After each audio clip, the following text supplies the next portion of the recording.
What's up, everybody? Aaron the Dog here, and only Aaron the Dog this week with MMA Stooges, and I am here to break down UFC Fight Night. Dominick Reyes versus Jiri Prochazka, taking it on in the main event. Sorry about it's Prochazka. Gonna call him Jerry the rest of the way, though. And I'm happy to be here. Thank you all for joining me. If you are, glad to have you with me for another card. Coming off of UFC 261, I was there live. Voice is coming back finally, so absolutely incredible event. And the UFC not even taking a week off. Can't take it for granted what they are able to do, continuing to put on events. And we got Jiri versus Dom Reyes in the main event this week. I'm super pumped. We got a next potential light heavyweight contender coming out of this matchup, and I'm very excited. There's some good matchups overall on the card. Brandon of MMA Wagers wasn't able to be here. Brian Battle still out in the tough house. Haven't gotten to talk to him in a couple of weeks. I missed you, Brian, but I know it's going well for you out there on the Ultimate Fighter, and we're looking forward to seeing you do work on there. Hopefully we can do some work here tonight. Today. I'm starting a little bit early with PFL card getting ready to take off later tonight. So definitely check that out. Light heavyweights and welterweights in action there. But we're going to hop in here. I'm not going to do the screen share or anything because I don't have anybody else here, and only got the one monitor. So we start out in the featherweight division. We have Luke Sanders making his return against Felipe Colares. Felipe Colares making his fourth appearance in the UFC, 27-year-old, fighting out of Team Nogueira. 1-2 in the UFC with a split win over Domingo Pilarte 2 fights ago that several media outlets had for Pilarte, so he could easily be 0-3 coming into this fight. Other losses to Geraldo de Freitas, which not a great competitor. Got a decision loss also to Montel Jackson. Montel Jackson had a 30-26 on 2 scorecards. So definitely Montel was kind of able to just take him down at will. Here with Luke Sanders, that shouldn't be an issue. Luke Sanders, he does have a rear naked choke, but honestly, he's in there and he is a low volume, high power striker. Pretty small for the division. His last fight came at 140, a catch weight. Was having some decent success against Nate Manassis before Nate was able to catch him and put him away. Has a finish of Renan Barão, very post Renan Barão being who Renan Barão was known for. Lost to Yuri Alcantara by a knee bar, so he has been submitted also by Nate Manassis in his last fight. So definitely a submission gap and overall volume gap.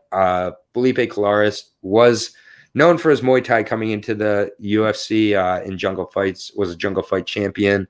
I think that if Felipe can get the volume really going, I think that Luke Sanders could have some trouble. Luke Sanders is only 5'6", 74-inch reach against Colares, 5'8", 70-inch reach. So actually a smaller reach than Sanders, but still, I think that Colares does have a volume advantage, and I think that might have the technical edge in the striking. I think Luke Sanders has all the power in the world.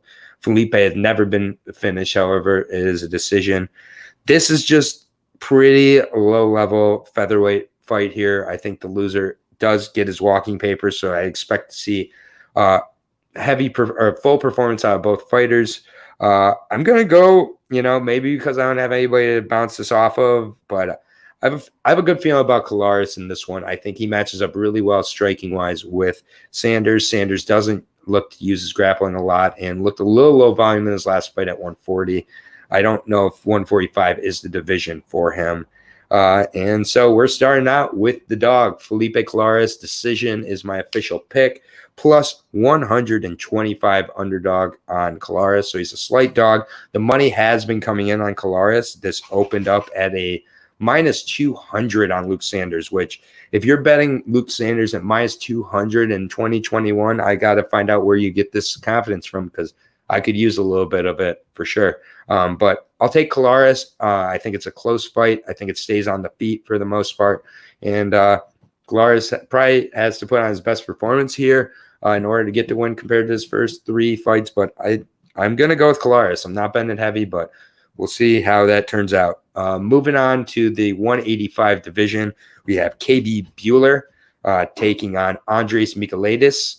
KB Bueller definitely came into the UFC with quite a bit of hype, trains with Tanner Boser and Hayabusa up in Canada, Alberta. 6'4", 78-inch reach, 29 years old. Definitely has good size. Look, if I have to be honest, against Tom Breeze, looked pretty soft. Body wasn't incredibly, sculpted or chiseled. He didn't look to be in the greatest condition, and his reaction to that jab was not promising. Tom Breeze is one of the better up-and-coming guys or guys at the 185 division, but there definitely is a lot I saw at KB Bueller that left a little bit to be desired. He also is quite inconsistent. Fought in 2013, then had a 5-year break. 2018 fought once, fought 3 times in 2019, then once in 2020. So a little bit of inconsistency as well. And I just wonder if at 8-1, it's a little bit too much too soon to be inside of the UFC. Andres Michailidis coming off of a loss as well in his UFC debut, taking on Modestas Bukauskas. It was a really weird end to that first round. He shot in on a double towards the end of the round and got elbowed to the side of the head quite a bit, was sitting down talking to the ref, and then someone opened up the door to the cage and Michailidis fell out of the ring and the ref decided TKO, fight was over, and so it was stopped in between rounds. He was looking pretty good up to that point, and what I've been able to see out of Andres, he's a pretty well-rounded guy. He definitely fights an overall good MMA game.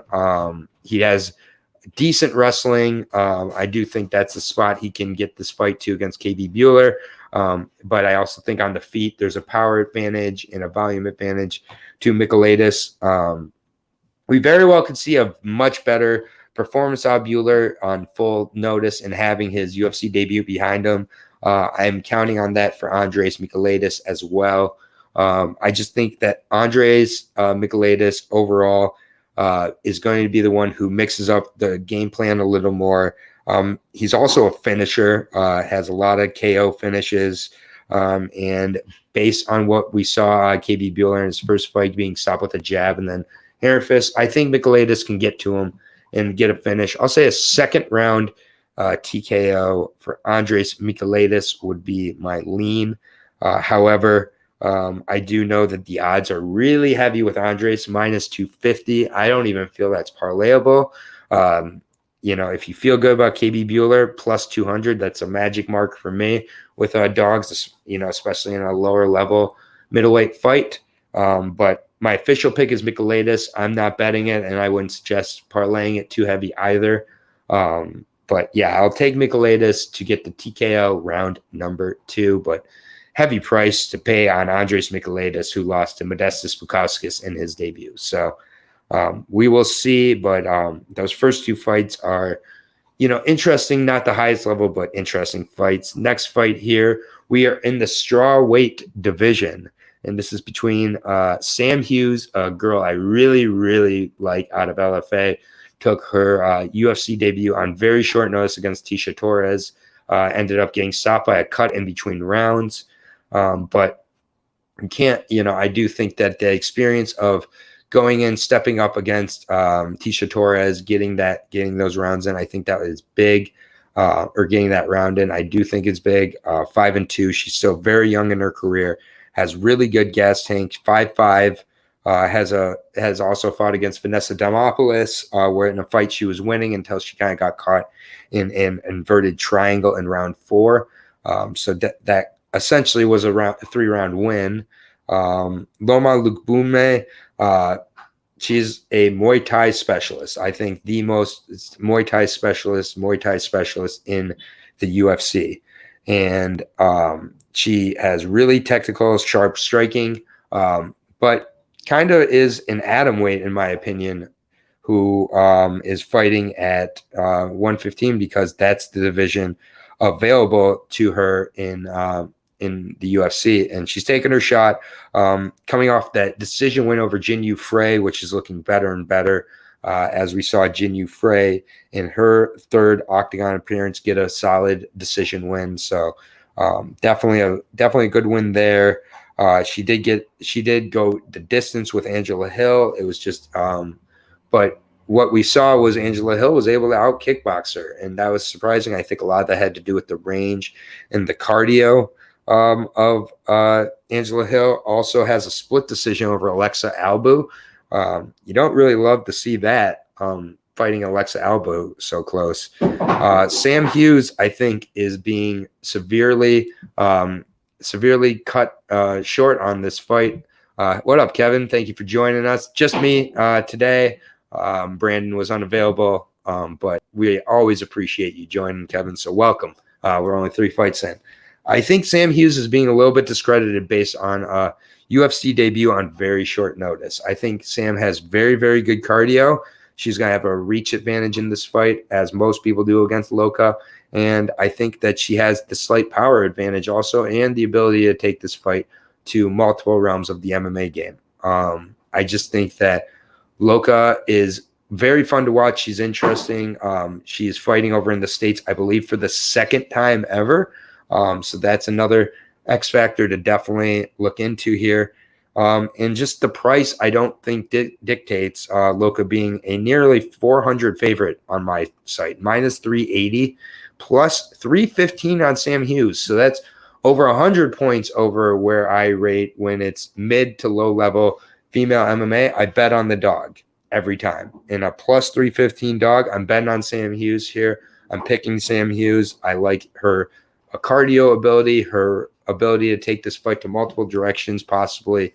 I think that Loka could also use cage pressure, use the clinch game, and if that is the case, I might get a little bit worried. But I'm going to take a shot on Sam Hughes. I think that she's a real deal. I do think she took a fight against Tisha Torres way too soon, but I think that can only help her moving forward. So I'm going to take my shot at dog number 2. I had Felipe Colares in the first fight, and I am now taking Sam Page Hughes in this strawweight fight. So 2 dogs to 3 fights. I think this is a sneaky card. A lot of potential dogs could come in. So I'm betting this card cautiously throughout for the most part. And this next fight is another example of that. 145 Kai Kamaka versus TJ Brown. TJ Brown, 14-8 now. Contenders Series alumni, 5'9", 73.5-inch reach, 30 years of age. Coming off 2 straight losses to Jordan Griffin, where he got choked out, and then against Danny Chavez, where he did lose. However, he did win the 3rd round. So 0-2 so far in the UFC for TJ Brown. However, had an arm triangle win over Dylan Lockard in the 3rd round of his Contender Series bout to get his contract. TJ Brown's a wild man. He goes in there, blitzes, looks for takedowns. Won the 3rd round against Danny Chavez. Does not get tired. Kai Kamaka, a little bit of a different story. Seems to kind of slow down a little bit as the fight goes on. Got taken down quite a bit by both Tony Kelly, and then when Jonathan Pierce decided to go to the takedown game, Jonathan Pierce found new life and ended up getting takedown after takedown on Kai Kamaka in round number 2. And it's just a very, very interesting fight here, because Kai Kamaka's weakness is potentially TJ Brown's strength. And I just think that in this fight, TJ Brown is coming in pretty desperate. Potential pink slip fight for TJ Brown, 0-2 in the UFC, and 14-8 overall, 30 years old. And Kai Kamaka did have that win over Tony Kelly. Tony Kelly was coming up from 135. Kai Kamaka is not the biggest guy either, so there's a serious size advantage for TJ Brown. And I just think that this is definitely potential spot for TJ Brown to finally get that first win in the UFC. I know I'm leaning towards a lot of dogs on this card. It's one of these cards, man, where I think that there's some tricky spots here for some favorites who are a little bit too heavy of favorites for my liking. With Kai Kamaka, he's got good stand-up, but he doesn't have the power to really put people away. He's quite a decision machine. And TJ Brown puts away most of his opponents when he does win, and he's kind of kill or be killed. So I think TJ Brown could really come in and really look to blitz, look to put on a ton of pressure, and make this fight kind of a TJ Brown type of fight. When we look at the odds, Kai Kamaka is the favorite at -150. The money has been coming in on TJ Brown. It was a little bit wider of a line, and I think that when you see the amount of takedowns Kai Kamaka's given up, some gas issues, and just overall Kai Kamaka early on in his career, 8-3 still. I think there's a spot here for TJ Brown. And it's just not quite the price I want on TJ Brown, only +130. So I'm straight up passing on this fight from a betting perspective. But and I'll wait for weigh-ins to get a little more clear of a view on who my pick is. But as of now, my lean is TJ Brown to get a second or third round submission finish on Kai Kamaka. I just think that TJ Brown has the ability to get the finish. He's got a good arm triangle. I think he can get some good top pressure, wear down Kai Kamaka, who's shown some gas issues, and get a win. So through 4 fights, I have 3 dogs. That kind of tells you how close this card is. And, I could very well be wrong, but we'll see. That is always a chance with MMA predictions. We are moving on to the 145 division. Another featherweight fight. This is the third of the first 5 fights are featherweight fights. So Gabriel Benitez taking on JSP, also known as Jonathan Pierce. Jonathan Pierce coming off that win of Kai Kamaka. He was kind of getting beat down in that first round, and that was coming off of his first fight against Joe Lozon, where Joe Lozon I was there in Boston. It was in Boston. The whole crowd was behind Lozon. Lozon, it was his last fight in the UFC, and he just blew the brakes off of JSP. Made JSP look like he did not belong in the octagon, put him away inside of 2 minutes. Really impressive performance. And then, so props to JSP, Jonathan Pierce, for rebounding with that second round against Kai Kamaka, where he implemented the takedowns, got the ground and pound, and put him away. So props to him. Gabriel Benitez, fighting out of AKA. I think AKA is dissolved a little bit at this point, but he always was known with Javier Mendez for being the hardest kicker Javier Mendez has ever held pads for, which is crazy, being a 145er. Gabriel Benitez, so far in his UFC career, it's been a little bit up and down. He started off with a couple wins, beat Clay Collard back in the day, 30-27. Clay Collard, however, got 6 takedowns against Mr. Benitez. Also, Benitez was taken down 9 times, I believe, by Barzola. He was taken down quite a few times, a couple times by Justin James. Takedown defense is an issue for Gabriel Benitez as well. And Jonathan Pierce has shown he can get to that wrestling game.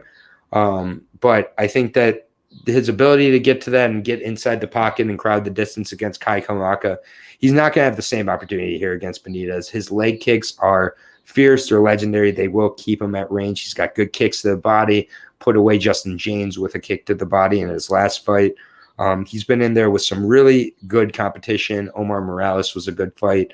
Sadiq Youssef has a win over Jason Knight. I just think this is a case where Jonathan Pierce, we don't quite know how good he is yet, so he can come in here and really put on a sparkling performance, and then we're all completely wrong on this pick, or at least I am, but I'm leaning towards Gabriel Benitez. I think that he just has a huge kickboxing advantage, a level of competition that he's faced overall. He has the advantage here.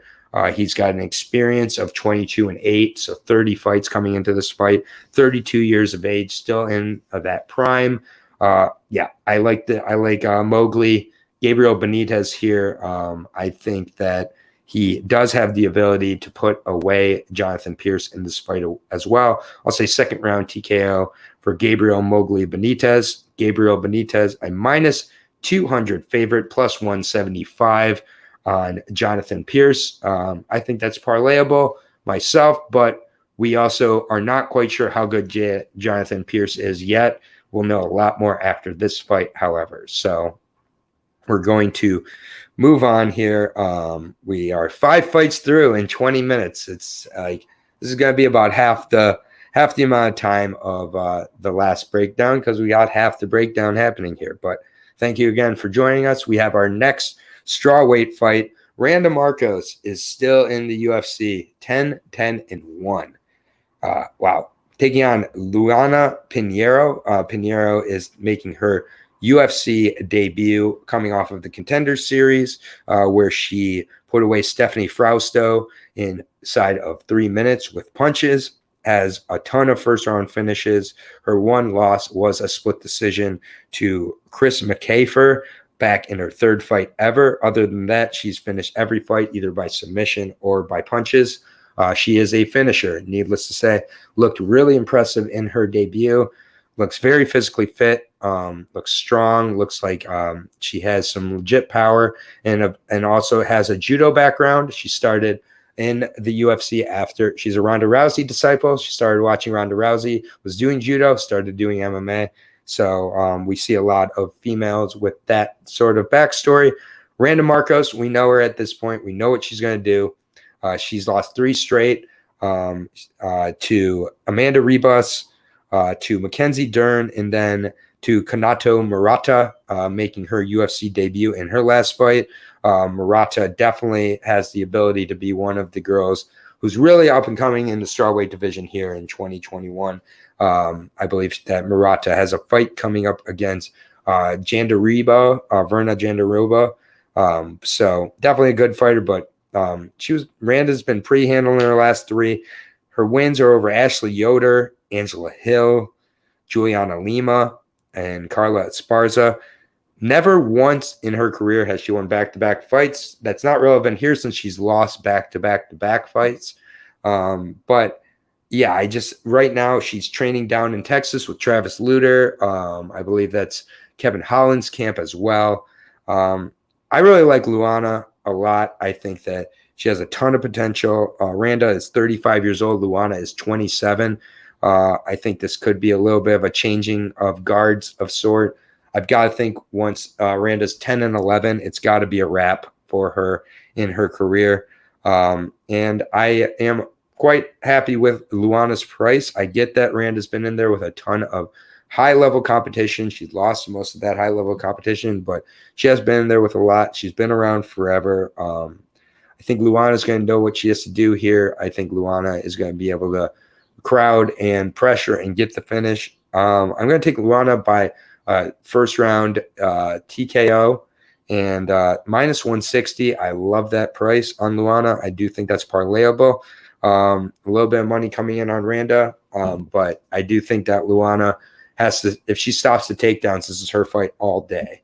And I've been really looking forward to seeing her debut since I saw her on the Contenders series, training out of Team Alpha Male. So she's definitely dealing with some heavy wrestling for this camp in preparation. All the boxes are marked here. It is a UFC debut, so there's the chance of jitters.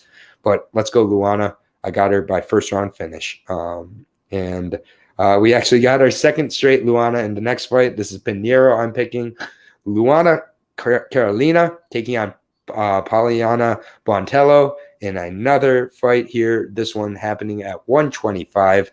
Poliana Bontello has not fought in the last 6 months since facing Jillian Robertson. She made a good account of herself in the first round, though. Had good stand-up against Jillian, was able to stuff the takedowns, looked really strong, and then just started to become Jillian's fight. She really got ground down, could not even throw leg kicks at a certain point because Jillian kept catching them and taking them down. But she wasn't put away by Jillian, who's definitely known as a finisher. Her wins coming to Pearl Gonzalez. She did not finish Pearl. A body kick that finished Suri Kondo, and then a win over Laura Tiger Princess Mueller. not all that great. Her loss is coming to Cynthia Calvillo and Jillian Robertson. But Polyana definitely has legit Muay Thai, really good power, has put away several opponents in the first round.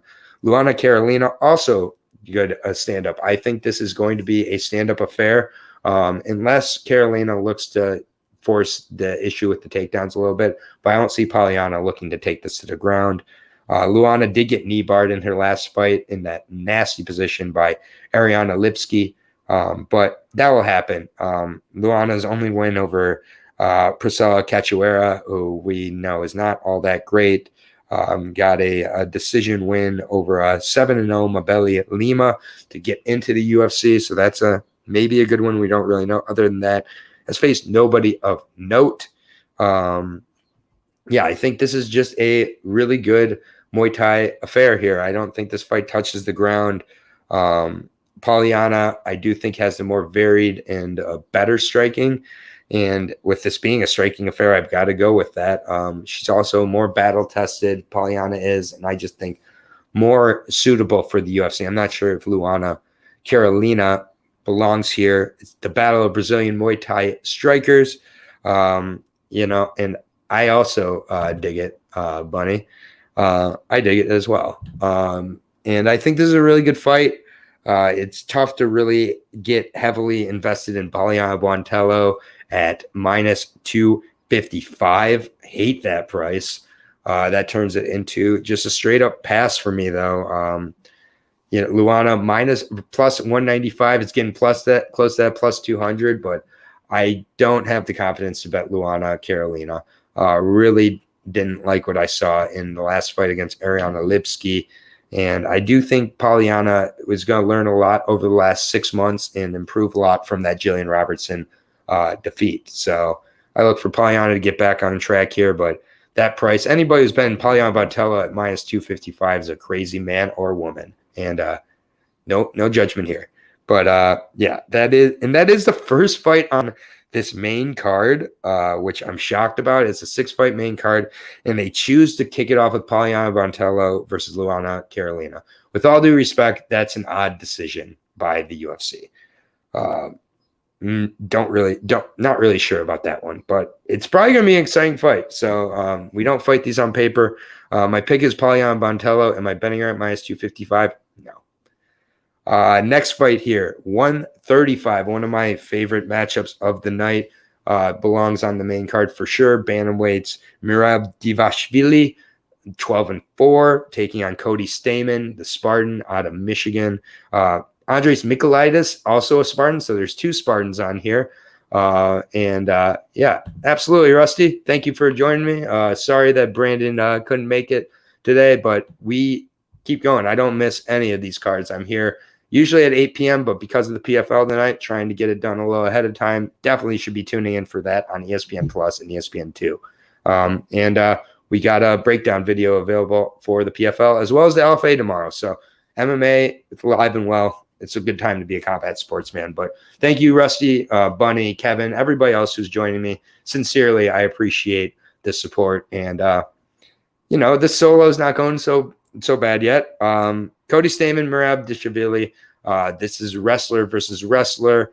Cody Stamann coming off that loss versus Jimmy Rivera. I do think that this fight is similar to that in a lot of ways, where it's 2 very good wrestlers going to cancel each other out. Cody Stamann just doesn't have a ton of luck on the feet. He doesn't have a lot of good moments on the feet. Got quite short arms, 64.5-inch reach. That's one of the shortest reaches I can think of reading in my research so far.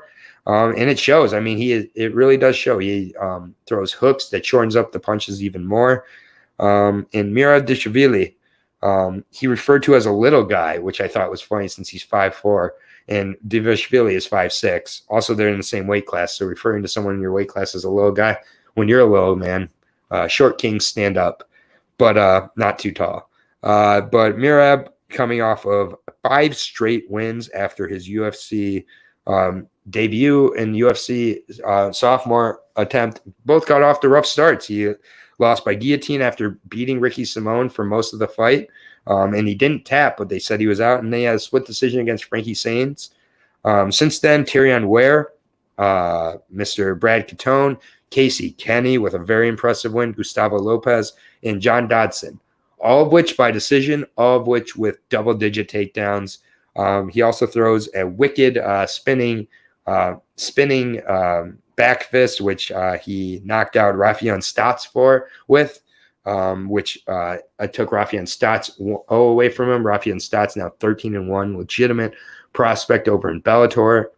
So I think Merab does have some good pop to his punches, throws really unconventional and wild because he just kind of moves in, looks for the takedowns. And I think that Cody Stamann is a very good wrestler, showed it against Jimmy Rivera, but then the stand-up was not quite there for Cody. And when Cody can't wrestle, I have trouble really having confidence in picking him. So I do like Merab's stand-up a little bit more than a lot of people. I think that he can definitely keep it there, but I also think that he's going to be the slightly better, more aggressive wrestler of the two. I love Cody Stamann against everybody outside of the top 15, and when we get into the top 15, I have trouble siding with Cody Stamann. The price is rough here on Merab, but it is parlayable in my opinion. He's the same price as Polyana, minus 255, against a plus 215 Cody Stamann. Wrestler versus wrestler, this is going to take place probably on the feet mostly. So either guy getting super confident in him is tough, but I like Merab. I like him training over with Sterling. Obviously, Sterling's out right now with neck injury, but he's been able to train. He is known as the best guy in the gym, and he's been able to translate 5 straight wins. John Dodson, Casey Kenny, Brad Katona, these are decent to good wins. I like Merab plus 255 is a bit steep for my liking, but it is what it is. So that will move us on to from the bantamweights. We are up to middleweights, and very good fight here. Sean Strickland coming off of a return from a motorcycle accident where he defeated Jack Marshman and then turned around and put away Brendan Allen. And we saw how good Brendan Allen looked in his last fight against Carl Roberson. Sean Strickland just had really smooth striking. He can move forward with the striking. Moving backwards, he can counter. So he's one of these rare types of strikers who's not exclusively a pressure fighter or a counter fighter. He can really strike and adjust to his opponent. 22-3 now. One of those losses coming to Kamaru Usman by decision. And only 30 years old, Sean Strickland is Tarzan. Now on a 3-fight win streak, put away Nordine Taleb before the motorcycle accident. His only losses are to Santiago Ponzinibbio by decision, Kamaru Usman by decision, and Elizeu Zaleski dos Santos, who's one of my favorite fighters randomly in all of the UFC. I just love how he fights capoeira. So no shame in any of those. And then the way he looked against Brendan Allen on short notice really impressed me. He pieced it all together. He's taking on a guy in Krzysztof Jotko who has little to no power.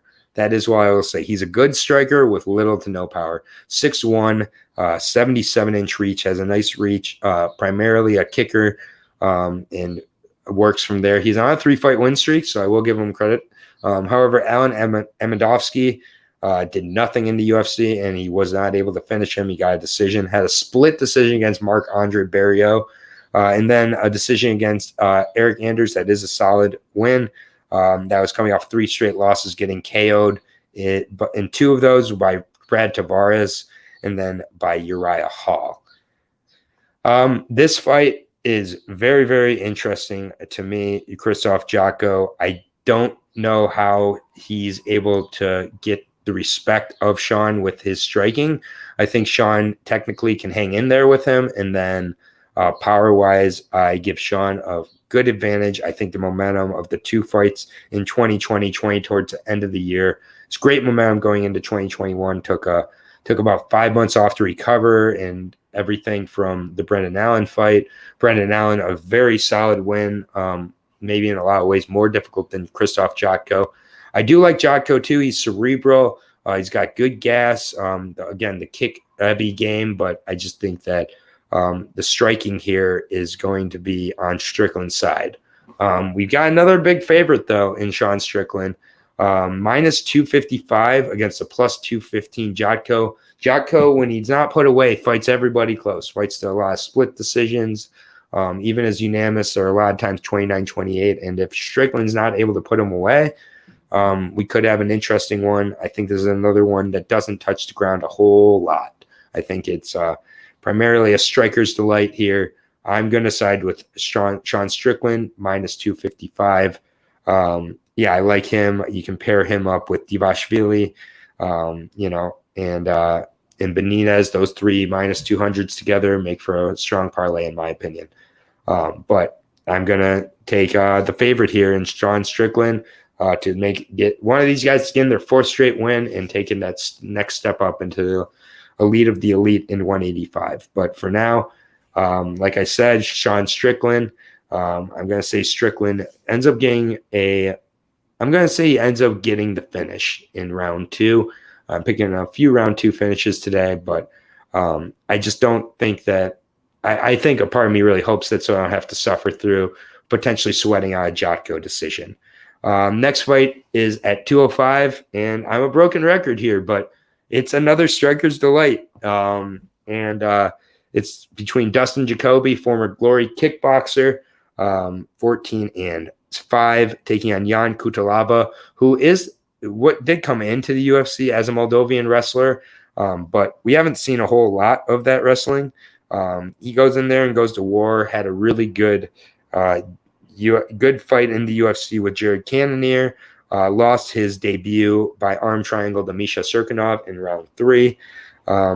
His wins are not that great. Khalil Roundtree is okay, I guess, but we've kind of seen how he's struggled. Besides that, Luis Hendrik de Silva, don't really rate that one too high. Jonathan Wilson, not great. Gazarmat Antigulov has about 2 minutes of gas in him. So Khalil Roundtree is his best win, lost to Magomed Ankalaev twice, as well as Glover Teixeira and then Jared Cannonier. So definitely an interesting one. And just to go really quickly go back to this. The finish prop on Merab is going to be huge as he's not finished in the UFC, Rusty. Cody has fought at bantamweight before. He moved up to, he kind of was taking fights between the two, and he's taking some catch weight as well. I do think Cody can make the weight. He's a wrestler familiar with the weight cut life. So I'm not too worried about that, but I just think Merab's kind of better everywhere. Gives him a lot of trouble. Back to this fight, Jan Kutalaba, Glover Teixeira put him away. Ankalaev put him away twice. He's only lost to the best of the best. Dustin Jacoby is not going to be testing him on the ground. Dustin Jacoby's a straight-up kickboxer, and he keeps the fight from getting to the ground often. He's coming on to his third UFC fight, had a finish of Justin Ledet in his debut, looked really, really good. No problem, Rusty. Anytime, just let me know if you have any other questions. We're wrapping up a little bit sooner than later, but, let me know if you have any questions. Thanks for joining, man. Dustin Jacoby coming off that win of Maxine Grishin in his last fight. I believe Maxine also missed weight for that fight, if I'm not mistaken. So I liked how Dustin handled the bigger opponent here. Another strong opponent in Jan Kutalaba. I think Jan's going to look to come forward, make this wild, and Dustin Jacoby is going to be the technician in this fight. And I don't know if Jan Kutalaba is a top 15 guy or not. He's got some definite promise, some definite potential, but also makes some pretty wild decisions, and sometimes is not the most technical, leaves himself out there. But only the best of the best have beat him. Like I said, this one's tough. I'm going to take the dog in Dustin Jacoby, however. I do think that if Jan looks to wrestle, that would be his smartest route to victory here, because Dustin, I think, has a major advantage in the stand-up game. So we got O'Neal Nathan. So he's going to Chris Camozzi Dustin Jacoby. Dustin Jacoby's going to be finished by his second 10-finger guillotine in his career. That's rough. Maybe I think he's worked on that position since like 8 or 9 years ago when he lost to Chris Camozzi in his first time around by 10-finger guillotine. But 10-finger guillotine from O'Neal Nathan is his prediction. I'm not mad at you. I like Dustin Jacoby here. I think his takedown defense looked really strong against good wrestler in Ty Flores on the Contenders series. And I just think that Jan has failed to show he goes to that game often enough. And I think that Jan has some potential gas issues just due to how he fights. I look at Jan's career and I'm not seeing a whole lot of submission victories for Jan. So, O'Neal, if you're serious about that submission, go ahead and take that submission prop on Jan Cutelaba because that will be through the roof. And let me know if you hit it. I'm rooting for you, buddy. But Jan Cutelaba, minus 145 favorite, and the money is coming in on him. Plus 125 for Dustin Jacoby. I love having the dog here. I think this is another primarily striking affair. I predicted quite a few of these close striking bouts for this card, so expect a lot of wrestling because I just jinxed it. But I think if this is on the feet for the most part, I think Dustin Jacoby has the defensive maneuvers to avoid getting caught. He has only been finished by ground and pound as a TKO, and then he's been submitted twice. So tough guy to put away. Jan also a tough guy, but does kind of go out on his shield often. And Dustin Jacoby, I like him to use his technique, use his overall kickboxing game, and underrated takedown defense to get the win. Plus 125 underdog. I'll take it. And that's like my third or fourth dog of the night. Definitely going to be multiple dogs coming in on this card. And then that moves us on to the co-main event of the evening. Guess what I'm going to say? This is going to be a striker's delight. Oh, thanks for listening, man. Appreciate it. Yeah, and I was there for that in Chicago when Chris Camozzi got that finish. Check out Chris Camozzi tonight in PFL. I know you're going to be watching, O'Neal, but thanks for watching the breakdowns, man. Hope to see you around here. We got another striker's delight here. The 145 division, featherweights. We got Cub Swanson coming off of that win over Daniel Pineda after coming off of knee surgery where he got injured, taking a grappling bout against Jake Shields, unfortunately. Before that, he is on a 2-fight MMA winning streak, beat Kron Gracie, put on a clinic in that one, and then beat Daniel Pineda, who came into that fight looking jacked to the gills. Daniel Pineda also happened to be coming off of a PED suspension. It's always funny to me, these suspensions, you still end up getting the gains in a way. And Cub got kicked in that knee a lot. And it's a knee that he just had surgery on. It definitely increased how aggressive Cub was, and ended up paying off. Cub got the right cross finish in round 2. It was a beautiful shot. Cub is, won more fight of the night and fight awards than any featherweight in UFC history. He's been around forever, fought Jose Aldo back in the day in WEC. Cub is a legend. My biggest worry with Cub at this point is the amount of damage he's taken. And he was in an interview, said he's confident in his knee, would not give a percentage on what his knee was even after this fight. He said after the Pineda fight, his knee really swelled up. And he said that he knew he didn't have 100% knee going into the Pineda fight, and he took some damage. So those are just some things that I'm very cautious of here. Giga Chikadze is absolutely a phenom on the feet. He's coming over from Glory, second guy to come over from Glory that we're talking about in a row here.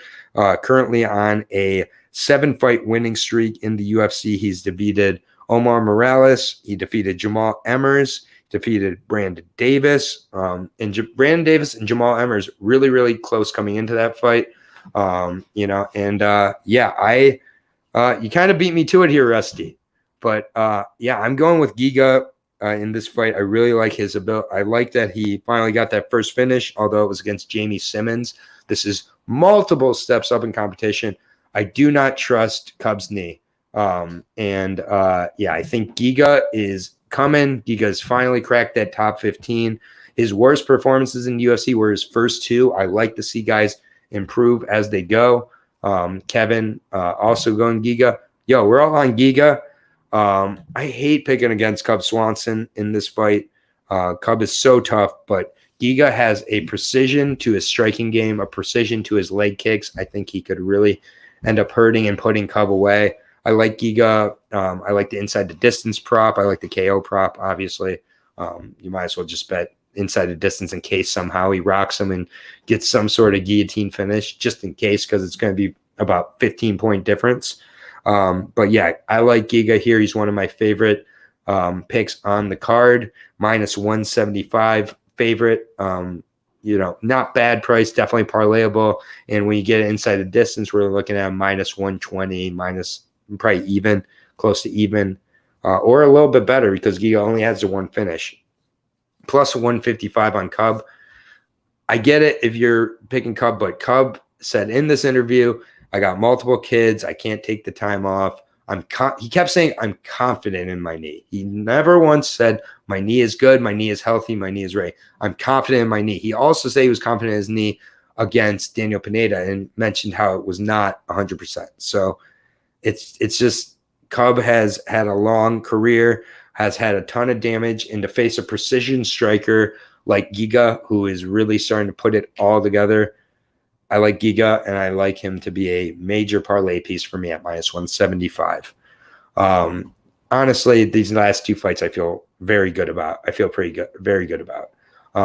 The main event, we're on to the main event of the evening here at 205. This is an absolutely huge fight for this division. After Glover Teixeira, this will most likely be the next person in line. It is Dominick Reyes, 12-2. Taking on Jiri Prochazka. I can't say it. Prochazka, I believe. I call him Jerry. I apologize. I, for whatever reason, cannot say his name. But I'll go ahead and bring up this as a nice little Georgian parlay here. I think a lot of people can make this one. Inside the distance, Giga and Mirab decision. Interesting. What's that price at, Rusty? If you know, let me know. I'm curious because I might join you on that. But 205 division main event, Jiri versus Dom Reyes. Dom Reyes coming off of his second straight loss, this one coming to Jan Blachowicz by second round punches. Got absolutely demolished with those body kicks early on by Dom Reyes. Dom Reyes had that incredibly close fight against John Jones. Many believe he did win 3-2. And then Dominick Reyes made a weird decision. He decided to go back to training with his brother, Alex Reyes, former UFC fighter. And I wasn't too impressed with the corner work in between rounds against Jan Blachowicz, Jan Blachowicz. I can't call him Jan jokingly. People get upset. Really just kind of Dom Reyes, I think, is starting to get a little bit figured out here. If you don't get out of the way of that left straight, that left cross, you get put away like Chris Weidman. But if you get out of that punch, I don't think Dom Reyes has all that great of boxing, all that varied of boxing. Does not nearly throw his kicks as much as he should. When he does, he's better. But Jerry's a madman. Jerry has faced a ton of high-level competition, won against some great guys, 27-3-1. He's currently on a 1, 2, 3, 4, 5, 6, 7, 8, 9, 10, 11 fight win streak. And he's been put away Volkan Ozdemir in his UFC debut, put away CB Dalloway prior to that, put away Fabio Maldonado, both of those in the first round, put away King Mo, put away Brandon Halsey, Jake Wen. These are all guys that really help you build up as you're getting ready to face the best of the best. Carl Albrechtsen, who we just saw win over in Bellator. These are all guys that you really like to see. He has a win over Vadim Nemkov, Bellator champion. Ishii, he's faced some really high-level competition. Darko Stosniak, he put away in the first round. He's put away a lot of former UFC or current UFC fighters. He's got a really good movement to him. Long story short, for Dom Reyes, I think this is a tougher fight for him than Jan Blachowicz. And I know Jan is the champion, but I think Jiri has all the potential to become a legit championship fighter, 28 years old with 30 fights and only 3 losses. And he's kill or be killed for the most part. But one of those losses was in 2012, very early on, to Bohan Vakulakevich. I gotta imagine if they fought again, that would not be the case. The other loss is coming to Abdul Kirin Idilov, who 6-4, again, early on in the career, hadn't heard of him. And then King Mo, he lost to in a minute, and he avenged that loss emphatically with a KO of his own. Jiri has fantastic movement, varied strikes. I think that he can land some body kicks to Dom Reyes, who showed the propensity for that. We got a southpaw in Reyes versus the traditional but switch stance fighter in Jiri. I love this price on Jiri. I think that we are seeing a potential next contender in Jiri. I got Jiri at -135. Parlay that with Giga to end your night. That's a good parlay. I like Jiri, quite a bit. These last 2 favorites are 2 of my favorite picks on the entire card. So now I will just quickly go through the final fights of the night. If anybody has any questions, I can answer that here in the last little bit. But then I'm going to sign off and enjoy some PFL like the rest of y'all should. So Luke Sanders, Felipe Colares. I got Colares by decision. It's going to be close. Give me the dog, but not extremely confident. Andre Michailidis versus KB Bueller. I like Andre Michailidis. MMA game, stronger striker, better takedowns. Lumo Lakbume versus Sam Hughes. Give me Sam Hughes at +315. I'm telling you, this is a dog who will fight for your money. She's facing a girl she's going to be bigger, stronger than, and have, I think, a better gas tank than Loka. And we know what Loka's going to want to do. TJ Brown, Kai Kamaka. I got TJ Brown. Desperation, bigger guy. Get the fight to the ground, and possibly put him away. And then real quick, we got 6-1, so +600. +600. I like it. $50, Rusty. All the best. And Green's from Australia, buddy. Love to have you here, man. That's awesome. Got an Australian, and we're a huge fan of Australia here on the breakdown. So I hope to get there someday soon. But yeah, I got TJ Brown, but pending the weigh-ins, but I think TJ will be the bigger, better wrestler, and that's the difference. Next fight, Gabriel Benitez versus Jonathan Pierce. Gabriel Benitez all day for me.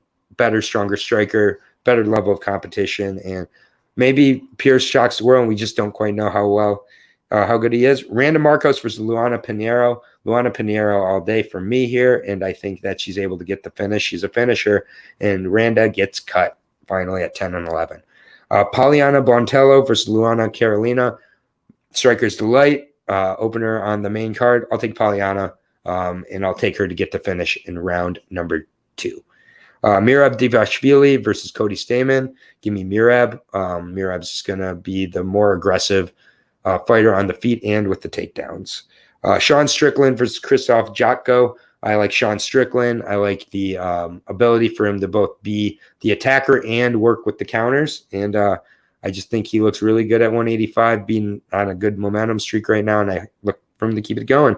Jan Kutalaba versus Dustin Jacoby. Give me the dog, Dustin Jacoby. Better technical striker, more composed, fighting out of Team Elevation. They're on fire right now. I believe Trevor Whitman will be in the corner for Dustin Jacoby. How can you pick against him? How can you pick against Trevor Whitman? I mean, he's just en fuego right now. Cub Swanson versus Giga in the main event the co-main event. I got Giga, better technical striker. I'm worried about Cub's knee, his mobility, his ability to really take shot after shot. It's still a newer injury, and he's older. And I'm just a little worried about his ability to hang in here. Dom Reyes versus Jiri Prochazka. Give me Jiri, and give me Jiri by finish. In round number 2, second straight finish for Dom Reyes. Tough go of it for him, but I think that Jiri is a tougher fight than Jan, and I think he makes it look better. So with that being said, Rusty, Kevin, Bunny, O'Neill, Nathan, everybody who joined me today, sincerely appreciate it. Join us for the PFL breakdowns, the Bellator breakdowns, the LFA breakdowns. We always advertise those. And then UFC breakdowns almost always will be on Thursday nights at 8 p.m. Eastern Standard Time.